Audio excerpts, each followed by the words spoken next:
I would like to invite Ayman Youssef on stage. We are going to talk about the Dubai property market. I can see my friend Dr. Mahmoud's in the room as well. So we'll be doing back-to-back a little bit about the Dubai property market, what's been going on pre-COVID, what's been going on post-COVID, and then we'll talk about creating cities that we love. Yeah. Welcome, Ayman. Thanks. Let me give you Oh, yes. Okay, thank you. have a seat. It's an amazing job, and I'm very happy. I had a chance to attend Dream. It's super powerful, as you said. Yes. Yeah. Have a Thank you. seat, Ayman. Perfect. You sit here? Yes. Okay. So just a little bit about Ayman. He's been in the real estate business for God knows how long, and before his real estate career, that's why he loved Dreams Talk. He was a musician, right? Yes, Heavy and, metal. Surprisingly, I had very long hair, like. Times change, Yes, yeah. but we love you the way you are, Ayman. Yes. All right. Yes. Maybe it would be great to start with just sharing a little bit of your story, what brought you to Dubai, and what you feel has shaped Dubai over the time you've been here. It has been an amazing journey. Actually, for me, real estate happened by coincidence. While I was in university, a friend of mine got into a developer in Egypt, and he said, "Why don't you come and join in?" I was still studying, and then there was a new startup for the company which I work for right now, which is Coldwell Banker. It's started in San Francisco in 1906 and operational in 50 plus countries, with 100,000 offices. And then I got an offer to join in. For me, real estate brokerage wasn't really something I'm excited about. It was not perceived well in my culture and society. Like, real estate agent is someone who doesn't have anything to do in life. As you said, Dream, this is a category which is the disappointment category. And then I've grown. I joined as an agent, and then I was promoted to a manager, and then I was managing the commercial arm of the company. And we have a good footprint. And then I came to Dubai in 2005. Because we have the franchise in the Middle East, North Africa, and Eastern Europe and Russia. So we have 33 countries under our operations as a company based in Cairo. And then I came to Dubai 2005, where things are quite exciting at this point of time, yes. And since then, I've been in the same company, yes. So you've seen the regulation shift for this entire duration, and Dubai has changed. It's welcomed expats. It's also had to kind of put certain regulations in place to stop the excitement that the real estate market had. I know that you are very passionate about talking about sustainability of real estate markets in general. Yes. What would you say were some of the measures that Dubai took to create sustainability in making Dubai attractive till now? I think that what differentiates Dubai, because I don't want to go too technical, and because I want to be within the same context of what everyone in the room is about. It's just that Dubai is a city where people come and they can achieve their dreams, because the main competitive advantage of Dubai is tolerance, actually, and diversity. Because many other countries and many other cities in the same region and beyond try to duplicate the same model, but the culture is embedded within the I don't know how to say it in, but I mean the culture from the old days. Historically, Dubai have been very tolerant because the background was based on trade and accommodating others. So this is what drives Dubai ahead of all the other cities in the region. Yes, yeah. And as you've been growing your team, I mean, your team must be having so many different nationalities. How has it been with them embedding themselves in Dubai culture and working from here? I was actually surprised because, again, we take diversity very serious. We're an American company, and we take the woman, empowering women and minorities into that. That's one of our priorities. And I was surprised to see that we have 30 nationalities. We're not like a large operations. The total number of agents in our company is 150 in 6 branches. So to find that we have 30 plus nationalities, that's something very nice, like, was very interesting. That's amazing. Yeah, I think you've done a very good job in regard to culture at Coldwell Banker UAE. Yes. The one thing that I want to get into is what you feel has changed in terms of investor profiles pre-COVID, during COVID, and now that the market's picking up again. Okay, what happened during COVID that it was difficult for all of us, but I believe that Dubai, actually it was good news for the market and good news for the overall country, because the leadership were able to turn a crisis into an opportunity, and it's true, and we've seen it, like down in the field, we've seen how we attracted a lot of new client base from Europe and the US and Latin America, which never happened before.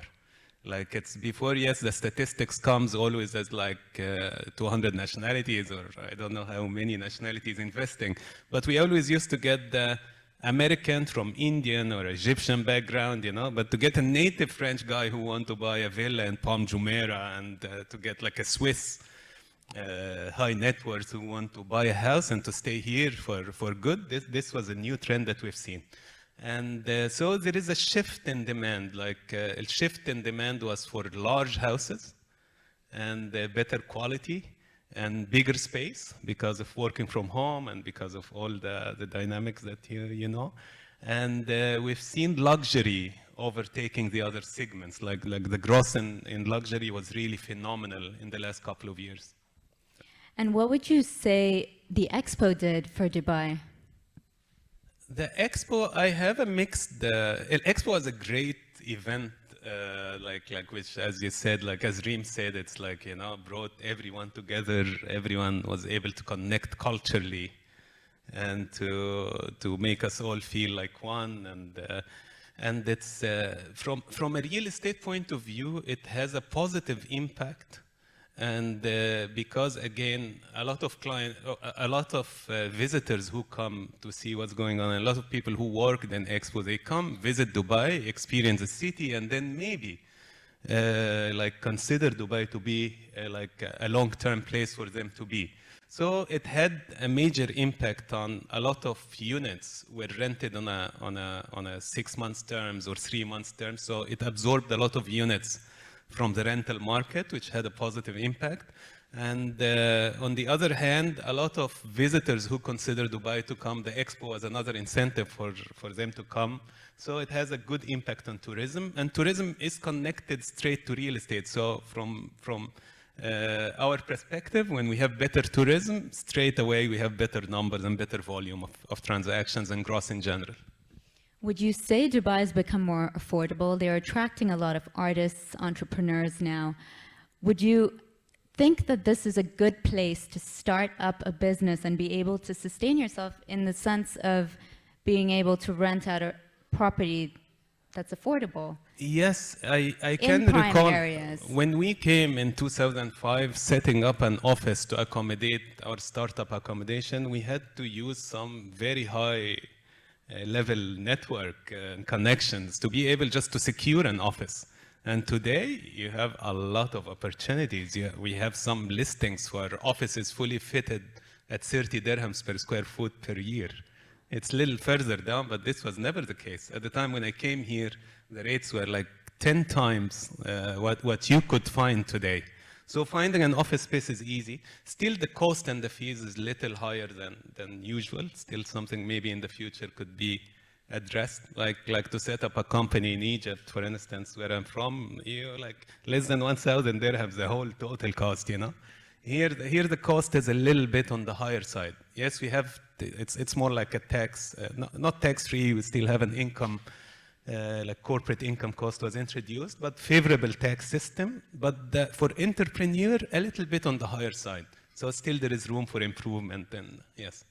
Would you say the commercial market is moving now again? The commercial market is moving, actually. I was surprised to see that we're getting a lot of demand for Class A office space. Actually, the market across the board is behaving like there are a lot of gap between how the luxury and the quality assets are performing versus the lower quality ones. So the lower quality is still lagging, and still some office space is still like the occupancy is not as high. But a better quality office space is doing really well. It's very high occupancy, and the demand is really well. Yes. If you were to compare Dubai to Mumbai or Yes. New York, Yes. how would you rate it? I know Dr. Mahmoud's got a slide that he's going to be Yes, sharing on yes. affordability of Dubai. Yes. With your experience, when clients come to you, how do you talk to them about this? Okay, so there are a lot of factors to determine the attractiveness of a city, right? And maybe the doctor will be able to emphasize more on it. But in a nutshell, the prices in Dubai at this even current level, after we increased maybe 17% last year, as per some reports, we're still at a very attractive level, very close to the reproduction cost. And after the inflation that's going on right now, you still can secure some assets below the reproduction cost of those assets.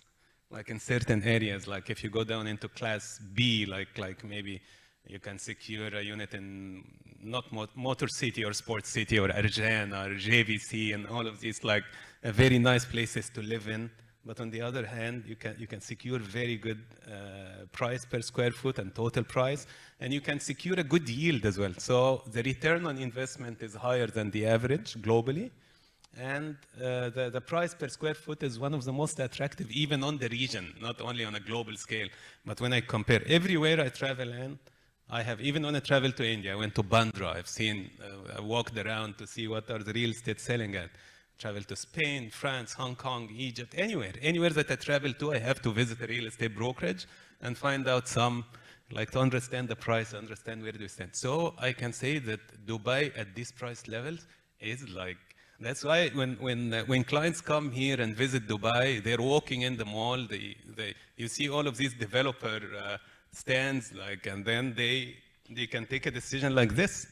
They can see, wow, that's like 100,000 euros, and they get a nice unit, they sign, and then they swipe their credit card on the go. It's like shopping, so the price is very attractive, yes. Can I borrow your credit card? Anytime. Okay, if someone was considering buying property here in Dubai now, in a nice area, yes. What are some of the best residential areas in Dubai currently? So it's a bit tricky because it depends on how you want to perceive the situation, okay? So some investors, from my point of view, the ultra luxury have tripled and doubled in the prices. Like some clients who bought a nice villa in the Palm for 30 million dirhams, now selling it for 100 million dirhams because it has a beachfront. And it has like an ultra luxury like finishes, and the high net worth individual who came to Dubai, they wanted today to get the unit that will give them that lifestyle experience and not to compromise. So luxury, I feel, is not the place. The ultra luxury, I feel it's like accelerated way too high. So I see an opportunity in villas and townhouses because there is an organic demand.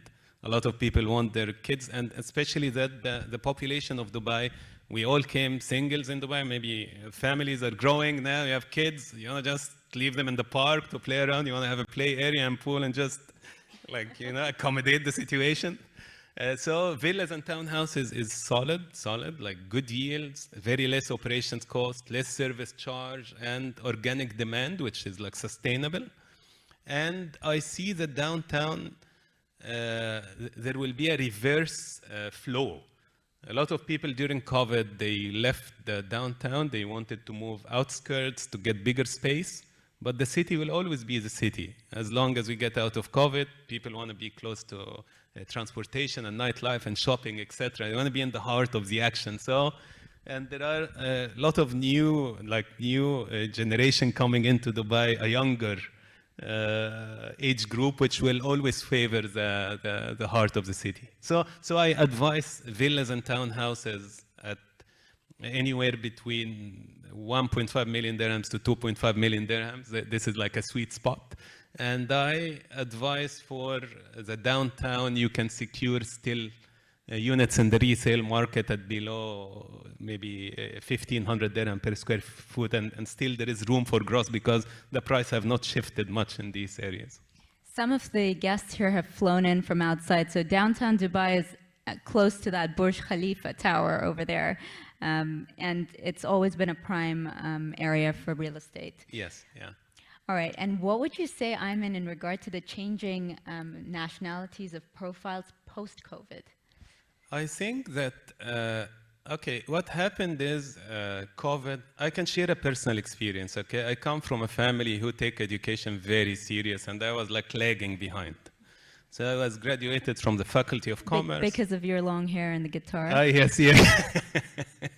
Used to bang, like headbang on stage and stage dive and do like some crazy things, yeah. My brother is actually a doctor in UK, and my brother-in-law, he got an offer in Harvard. He will be like, both of them are teaching, and both of them are like great profiles. I got vaccinated before both of them. I got access to the vaccination center. I got vaccine before both of them. And then when someone was really sick in Egypt and you need to get an ICU bed, you need to be who's who to be able to. At the time that we were in Dubai, actually, I remember when I got the vaccine, and then there was a local like woman on the registry, and then she asked me, and how's family back home? And I hope everything is okay. And I was really touched, you know, because we're really privileged that we were able to get to be accommodated here. And then it's just like, if you're a billionaire in India and then you cannot get access to an oxygen, then what's it? Deviate the whole purpose. And then, so the whole like mindset have changed, that safety is broader than just your personal security. Safety has to do with health, has to do with your family, has to do with your, like it's a broader perspective, which brought a lot of high net worth individuals and brought a lot of people, they re-evaluate and they said, yes, this is the place that we want to be. Yes. So the impact was really positive, yes. Yeah. Amazing. If we were to wrap up now, what would you tell the audience in regard to the top 3 things you would say are the most attractive about Dubai? The most attractive about Dubai is actually culture and tolerance, because there is nowhere else in the world. I really travel. I traveled a lot, like almost everywhere, and I've never ever seen a place where everyone is really equally. Even forget about regulations. Yeah, some cities have great regulations, okay, but it doesn't matter where you're from, doesn't matter your skin color, doesn't matter your, at the end of the day, you walk down to a place and we're all treated equal. And this is something which I think is embedded in the culture of Dubai, and this is a great thing. A lot of people have misconception, like skyscrapers, fancy life, luxury cars, and that's not actually the core competitive advantage of Dubai. So this is the main thing that yeah. That's beautiful. Thank you so much, You're welcome, Ayman, man. for your Thank you time. so much. I could keep you on stage. Ayman has so much knowledge on Dubai. This is like, it's so much fun talking to him about the transformation the city has gone through. But that's a wrap for us for now, and I really thank you for taking the time to be with us today. Thank you, Anne. All the best. Thank you.